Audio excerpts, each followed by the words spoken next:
voudrais adresser mes félicitations au président français, François Hollande, au ministre français des Affaires étrangères, Laurent Fabius, et à la ministre de l'Environnement et du Développement durable, Madame Ségolène Royal,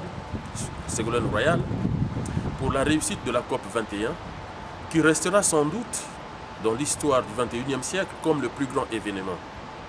Arriver à rassembler plus d'une centaine de pays autour du changement climatique pour définir l'avenir à la fois de l'environnement, de l'humanité et de la vie, et obtenir cet accord qui restera historique, je dis bravo au travail accompli. Mais je voudrais aussi m'adresser aux Congolais, puisque au niveau de la France, les Congolais étaient étonnés du comportement de l'Union africaine, qui n'a pas trouvé mieux que de désigner Denis Sassou Nguesso comme étant le porte-parole de l'Afrique à la COP 21. Je dis à nos compatriotes de Brazzaville, de Wando, de Pointe-Noire, de Bunji, de Mayoko, de Komono, de partout au Congo, que les Congolais de l'Europe et de la France ont travaillé sans relâche pour que Denis Sassou Nguesso ne soit pas le porte-parole de l'Afrique comme l'avait prévu l'Union africaine et tous ses camarades dictateurs africains.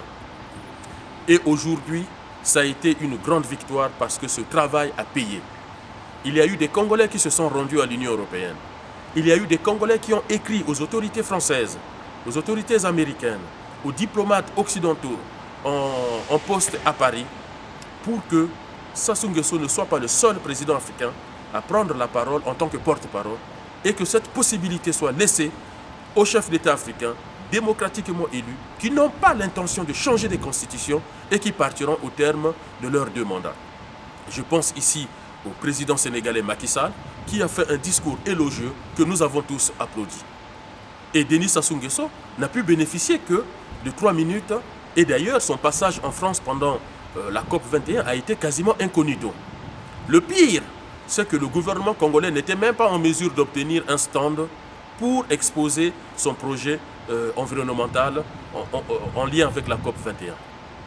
Et d'ailleurs, si vous vérifiez dans les archives de la COP 21, le Congo a été obligé de squatter le stand gabonais. Alors, d'un côté, il y a eu, en tout cas, cette mobilisation des Congolais de France pour que Denis Sassou Nguesso et tout son gouvernement ne puissent pas obtenir cette tribune internationale qu'elle attendait. Mais de l'autre, ça montre aussi que nous avons gagné une bataille sur le plan international.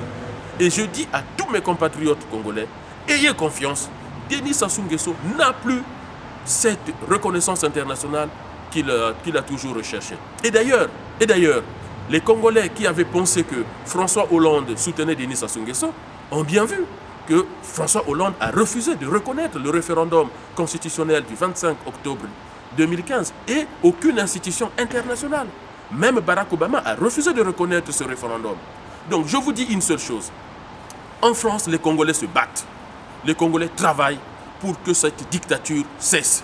Eh bien, chers frères, chères sœurs du Congo-Brazzaville, de l'autre côté de l'Atlantique, battez-vous aussi, sortez, manifestez, puisque nous sommes avec vous, nous sommes tous ensemble dans la même bataille contre ce dictateur d'un temps révolu qui ne veut pas quitter le pouvoir. Sachez-le, sachez-le, sachez-le.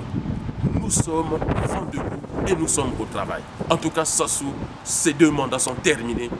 Lentement mais sûrement, nous allons l'accompagner vers sa retraite présidentielle et vers sa retraite politique.